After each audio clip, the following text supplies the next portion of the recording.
Сәлеметсіздер ме? Менің есімім Қарақат Жақсылыққызы. Мен Шығыс Қазақстан облысындағы Өскемен қаласында орналасқан Алтай телеарнасында диджитал бөлімінің басшысы болып жұмыс істеймін. Жалпы диджитал бөлімі бізде 2025 жылы сәуір айында нақты қолға алынды. Енді бұл да бір заман талабы болғандықтан, осы уақыттан бастап өзім осы бөлімге басшы болып тағайындалып, және жұмысты істеп келеміз. Қазір айтып өткендей, медиа заманы болғандықтан әлеуметтік желіде өте танымал, тіпті жаңағы аз ғана видео түсіретін болсақ та, оның барлығы үлкен қаралым жинап жатады. Енді бұның барлығы тек қана бір адамның жұмысы емес, осы коллективта дейікші, осы бір әріптестерімізбен бірге жасалған жұмыстардың жемісі. Сондықтан да бұл заман талабы болғандықтан әрбір видеоның жасалуы және де оның халыққа жетуі бұл да үлкен жұмысты талап етеді.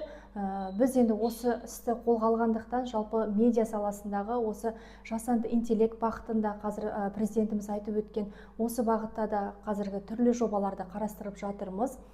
Енді әлеуметтік желіге кеңінен тоқталып кететін болсақ, қазіргі таңда көптеген платформалар бар, оның әрқайсысына жеке тоқталып өтетін болсақ, бұл біздегі күнделікті енді барлығы пайдаланатын Facebook, тіпті бұл әлемдік бағдарлама платформа деп айтсақ болады. Бұны тек қана Қазақстанда ғана емес, бүкіл әлем болып қолданғандықтан біз міндетті түрде осы Facebook арнасына тіркелгенбіз, және де YouTube арналарда біздің шығарылымдағы күнделікті жаңалықтар шығарылып отырады, және де біздің тілшілеріміздің жасаған әдемі бейнероликтері, сонымен қатар мына бағдарламалары, бізде бағдарламалардың саны бір 30-дан аса деп те айтсақ қателеспеймін. Оның барлығын осы халық үшін тек қана осы Шығыс Қазақстан облысындағы болып жатқан оқиғалардың барлығын күнделікті жариялап отыруға тырысамыз. Сонымен қатар Instagram парақшаны алатын болсақ, бұл жерде біз тек қана Өскемен қаласының, осы Шығыс Қазақстан облысының жаңалығын ғана емес, сонымен қатар жаңағы осы бағыттағы жұмыс істеп жатқан жандар жайлы да түрлі бейнероликтер жасадық, ол үшін бағдарламада арнаған болатынбыз.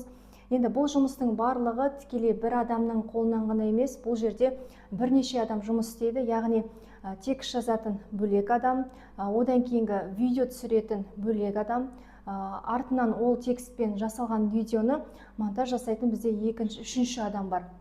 Әрине ол экранға телевизордан шыққандықтан оны өңдеуге бізде төртінші адам бекітіледі. Бұл бізде режиссер дейміз. Режиссердің көмегімен қателердің барлығы көрінеді. Одан кейінгі жаңағы түсірілген бейне кадрлардың текстпен сәйкес келуі өте қатты қаралады. Сонымен қатар жаңа жоғарыда айтып өткендей, әрбір жеміс, әрбір жасалып жатқан жұмыстар үлкен бағалану керек. Бұл жердегі біздің енді қолға алған мақсатымыз СММ маманы ретінде тек қана осы телеарнаның әлеуметтік желіде дамыту ғана емес, біздің телеарна жайында пікірді және де осы халыққа деген түрлі ақпараттарды дәл тексерілген түрінде жеткізу.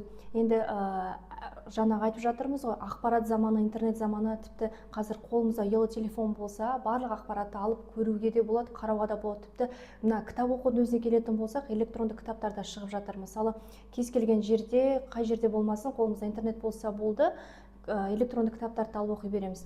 Бірақ азаматтардың барлығы осы кезеңде нақты ақпараттың, дұрыс ақпараттың қайсы екеніне көз жеткізе алмай жатады. Яғни ақ қарасын ажыратамай жатқан кезеңдер болады. Біз осы бағытта Алтай телеарнасы жаңалық берген кезде де әрбір ақпараттың сараланып, зерттеліп, оның барлығының халыққа түп нұсқасымен жетуін қалаймыз. Және де осы бағытта көптеген жұмыстарды атқарып жатырмыз. Енді СММ ретінде айтып кетсем, менің жұмысымда қазіргі таңда өзім бастапқы жұмысым журналист болғанымен, бірақ тек қана қазір текст жазу емес, видеоға да келе жатырмын. Енді оның барлығын біртіндеп үйреніп келе жатырмын деп айтсам да болады. Әмбебаптық өте, бұл жердегі әлеуметтік желідегі ең бірінші талап ететін дүние бұл жылдамдық. Өйткені қолыңда бар ақпарат тез арада әлеуметтік желіге шықпаса, кешіктіріп шығаратын болсақ, бұл ақпарат өзінің құндылығын жоғалтады. Сол себептен біз неғұрлым тез, жылдам және ақпараттың әдемі кадрлармен және де текстінің өзінде зерттелген нақты ақпарат болғанын қалаймыз.